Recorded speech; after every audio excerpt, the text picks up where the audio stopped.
बिस्मिल्लाहिर्रहमानिर्रहीम। आज हम अभी न्यूमेरिकल कर रहे हैं। इससे पहले हमने डिस्कशन कर ली है बीम ऑन यील्डिंग सपोर्ट की। तो अभी हम इसकी एग्जांपल देख रहे हैं, न्यूमेरिकल एग्जांपल। ये गिवन बीम है जिसको बी पॉइंट पे एक स्प्रिंग सपोर्ट कर रहा है जिसकी स्टिफनेस kV है। बीम के सारे जो स्पैन है उसका मोमेंट ऑफ इनर्शिया कांस्टेंट है। इस AB स्पैन का भी I है और BC स्पैन का भी I है, और ये L/3 है, ये 2L/3 है। यहाँ पे जो लोड लग रहा है इसको हमने W से रिप्रेजेंट की, यानी यहाँ पे जो इंटेंसिटी है यूनिफॉर्मली वेरिंग लोड की वो W से रिप्रेजेंट की है। बाकी डेटा ये गिवन है आपको। आपने क्या करना है, रिएक्शंस निकालने हैं। कौन कौन से रिएक्शंस हैं? ए पे एक रिएक्शन वर्टिकल, एक बी पे, एक सी पे, और ज़ाहिर है ए पे जो हॉरिजॉन्टल रिएक्शन है वो तो ज़ीरो होगा क्योंकि लोडिंग वर्टिकल लग रही है, हॉरिजॉन्टल लोडिंग नहीं लग रही। तो तीन बेसिकली रिएक्शंस आपने निकालने हैं। ए और सी फुली रेस्ट्रेंड हैं, यानी फुली रेस्ट्रेंड से मेरी मुराद है कि यहाँ पे वर्टिकल डिस्प्लेसमेंट ए और सी के ऊपर कंप्लीटली रेस्ट्रेंड है, लेकिन बी पॉइंट पे कंप्लीटली रेस्ट्रेंड नहीं है। यहाँ पे एक डिफॉर्मेबल सपोर्ट है जिसकी स्टिफनेस kV है। तो ये सारे रिएक्शंस निकालने हैं। दूसरा, axial force in the spring. इस स्प्रिंग में एक्सियल फोर्स निकालनी है। जाहिर है इस बीम पे जितना रिएक्शन ये स्प्रिंग अप्लाई करेगा उतना ही फोर्स स्प्रिंग के ऊपर यहाँ पे लग रही होगी। तो बेसिकली यहाँ वाला जो रिएक्शन होगा बीम पे वही हमारे पास स्प्रिंग के अंदर फोर्स होगी। थर्ड है डिस्प्लेसमेंट एट बी। बी पे हमें डिस्प्लेसमेंट कितनी हो रही ये फाइंड करनी है। सो लेट्स सी कैसे सॉल्व करना है। इस बीम के static degree of static indeterminacy 1 है क्योंकि दो हमारे पास यूजफुल इक्विलिब्रियम इक्वेशंस हैं, summation F Y equal to 0, summation M equal to 0, और तीन अननोन्स हैं, तीन हमारे वर्टिकल रिएक्शंस हैं जिनको फाइंड करना है, ए के ऊपर, बी के ऊपर और सी के ऊपर। रिडंडेंट हमने इसमें क्या चूज किया? Axial force in the spring at B, x1 को हमने रिडंडेंट चूज कर लिया। और उसके बाद डिस्प्लेसमेंट मेजर हमने क्या लिया? Relative displacement between the beam and the spring at B, Δ1 इसको नाम दे दिया। ये हमारा प्राइमरी स्ट्रक्चर है, इसमें वही प्रोसीजर यूज करेंगे जिससे पहले डिस्कस हो गया। स्प्रिंग और बीम रिजिडली कनेक्टेड है, सो बी पॉइंट कॉमन है, बीम और स्प्रिंग का कॉमन पॉइंट है बी। तो जिस पॉइंट पे ये एक दूसरे के साथ इन कांटेक्ट हैं, तो हम यहाँ पे ये रिजिडली कनेक्टेड है। जितना बीम का पॉइंट नीचे आता है उतना ही स्प्रिंग का नीचे जाता है पॉइंट। यानी ये ऐसे नहीं है कि बीम नीचे आ जाए और स्प्रिंग उसी जगह पे रहे, या ये कि बीम ऊपर चला जाए लोडिंग की वजह से स्प्रिंग उधर ही रह जाए। नहीं, ये इकट्ठे ही रहेंगे, रिजिडली कनेक्टेड रहेंगे। सो हम प्राइमरी स्ट्रक्चर कैसे बना रहे हैं? हम इनका रिजिड कनेक्शन ख़त्म कर रहे हैं। We are allowing the beam to displace with respect to the spring, and we are allowing the spring to displace freely with respect to the beam, with respect to the beam contact point. So ये x1 force इसमें और ये इसमें, ये पहले discuss कर चुके हैं। ये Δ1 हमने displacement, relative displacement between beam and spring at B ले लिया हमारा डिस्प्लेसमेंट मेजर। ये हमने प्राइमरी स्ट्रक्चर के ऊपर एक्सटर्नल लोडिंग अप्लाई कर दी, और बी पॉइंट पे ज़ाहिर है जितनी डिस्प्लेसमेंट होगी यही हमारी रिलेटिव डिस्प्लेसमेंट बन जाएगी between beam and spring, Δ1 naught. So ये हमने कैलकुलेट करनी है। इसकी कैलकुलेशन की तरफ हम आते हैं, लेकिन पहले हम redundant x1 equal to 1 apply to the primary structure. ये हमने x1 इक्वल टू 1 बीम पे भी अप्लाई कर दिया, स्प्रिंग पे ऊपर भी अप्लाई कर दिया। बीम में जो डिस्प्लेसमेंट है उसको कह दिया Δ11 ABC, और स्प्रिंग में जो डिस्प्लेसमेंट है हमने डिस्कस कर लिया, ये रेसिप्रोकल ऑफ इट्स स्टिफनेस के बराबर होगी। So total Δ11 will be equal to Δ11 ABC plus Δ11 in the spring, and Δ11 in the spring can be written as 1 over kV. kV is the stiffness of the spring. Geometric compatibility equation ये बन जाएगी Δ1 naught plus Δ1 ABC plus 1 over kV into x1 equal to 0, क्योंकि actual beam में 0 हम इसलिए यहाँ पे लिख रहे हैं कि एक्चुअल बीम में there is no relative displacement between the beam and the spring at B, so that these terms should sum up to 0. So next we are going to determine these terms, Δ1 naught and Δ11 ABC, and we're going to talk quickly about 1 over kV. So Δ1 naught, so for Δ1 naught, basically this is where you need to see Δ1 naught. This is the type of loading primary ये beam जो है वो simply supported है और loading uniformly varying load है। तो इस table में आपने ये देखना है कि ये केस कहाँ पर है। तो ये इक्वेशन आपके पास अवेलेबल है विद दीज सिंबल्स। तो इस इक्वेशन को आप यहाँ पे मैंने एज इट इज रिप्रोड्यूस कर दिया।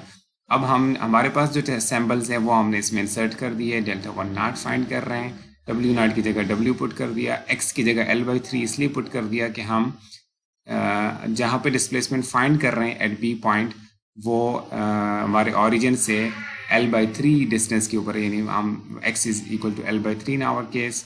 सो हमने ये वैल्यूज पुट कर दिए हैं, x की जगह पे L/3 पुट कर दिया सिंपली, बाकी वही फार्मूला है। ये L इस केस में भी L ही है। ये जब सिंप्लीफिकेशन आप कर लें तो और उसके बाद वैल्यूज पुट कर दें, वैल्यूज में आपने यूनिट का ख्याल रखना है। W की वैल्यू किप पर फुट में है, ठीक है, ये W की वैल्यू किप पर फुट में है और L की वैल्यू 54 फीट है। उसके अलावा E की वैल्यू आपको जो गिवन है वो 29,000 किप पर इंच स्क्वायर गिवन है KSI में।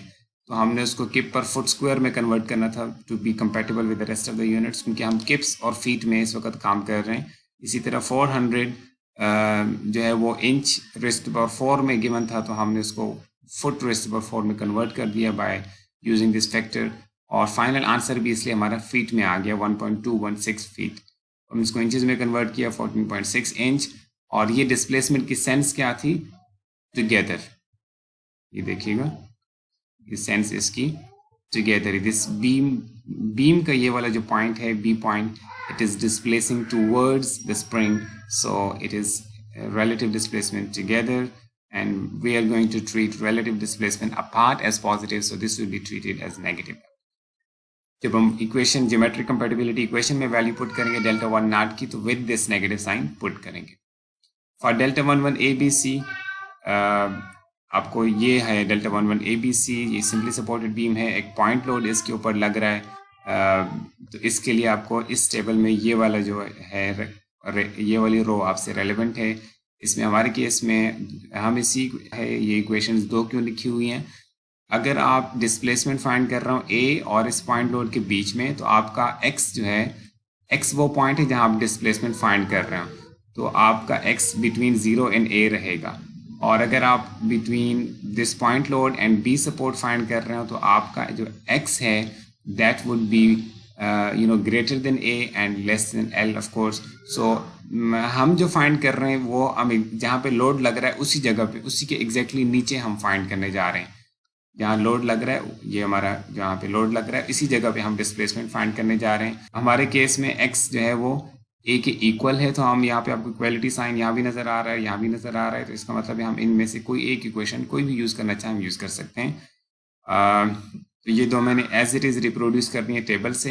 और हमारे केस में अब अगर आप देखें तो ये A और B, A हमारा L/3 है, यही हमारा x भी है, और B हमारा 2L/3 है। P जो लोड है हमारा 1 किप लोड हम अप्लाई कर रहे हैं x1 का यूनिट वैल्यू अप्लाई करके। तो ये हम पहली वाली इक्वेशन यूज़ कर रहे हैं, दूसरी भी यूज़ कर सकते थे। पहली वाली इक्वेशन एज इट इज़ लिख दी है। अब हमने अपने सैम्पल्स इंसर्ट कर दिए, वैल्यूज इंसर्ट कर दिए हैं और सिंप्लीफाई करके फाइनल आंसर अगेन यूनिट्स का ध्यान रखते हुए वी गेट 0.03, ये फीट में आंसर आया और ये इंचेस में आपके पास आंसर आ गया। ये अगेन रिलेटिव डिस्प्लेसमेंट अपार्ट है। Look at this is relative displacement apart. यहाँ पे देखिएगा ये बी पॉइंट ऊपर दूर जा रहा है from the spring contact point, so that's why we are calling it relative displacement apart. So ये आपके पास आंसर आ जाएगा। हम रिलेटिव डिस्प्लेसमेंट अपार्ट को पॉजिटिव ट्रीट कर रहे हैं, सो द पॉजिटिव साइन। इसके अलावा डेल्टा 1 स्प्रिंग जो है वो हमने पहले बात कर ली, 1/kV के बराबर है और उसको kV की वैल्यू पुट कर दी 25 किप पर इंच, ये हमें गिवन है। सो 1/25 इंच, और अगेन ये रिलेटिव डिस्प्लेसमेंट अपार्ट है, so it will be with a positive sign. Geometric compatibility equation ऊपर ने हमने लिखी थी वही रिप्रोड्यूस कर दी यहाँ पे, और डेल्टा 1 नॉट की वैल्यू पुट कर दी है अलॉन्ग विद इट्स साइन, और डेल्टा 1 ABC की वैल्यू पुट कर दी है, और 1/kV की value again along with their signs, and we are getting x1 equal to 34.27 k. Positive answer का मतलब है कि हमने जो इसकी यहाँ पे सेंस एज्यूम की थी ये करेक्ट सेंस है। अगर नेगेटिव आंसर आ गया होता है इसका मतलब है कि यहाँ पे ये लोड डाउनवर्ड लग रहा है और यहाँ पे ये लोड अपवर्ड लग रहा है। तो पॉजिटिव आंसर आया, इसका मतलब हमने करेक्ट एज्यूम की थी इसकी सेंस। उसके बाद ये स्प्रिंग के ऊपर हमने जैसे हमने बात कर ली है कि अगर हमें ये पता चल गया है तो यही फोर्स है, एक्सियल फोर्स है स्प्रिंग के अंदर भी, यही इसका सेकंड पार्ट का भी यही आंसर हो गया, axial force in the spring is this. और लास्ट पार्ट है डिस्प्लेसमेंट एट बी, और वो सिंपल देखें, स्टिफनेस का बाय डेफिनेशन क्या है, force required to cause unit displacement. So हम इसको रीराइट कर दें तो हम we B equal to x1/kv लिख सकते हैं, और फिर आप जस्ट वैल्यूज पुट कर दें, you will be getting 1.37 inch, and this is of course downward. बाकी रिएक्शंस, जब ये आपको रिएक्शन बीम का पता चल जाए तो ये दो जो रिएक्शंस हैं at A and C using equilibrium equations आप फाइंड आउट कर सकते हैं इजीली।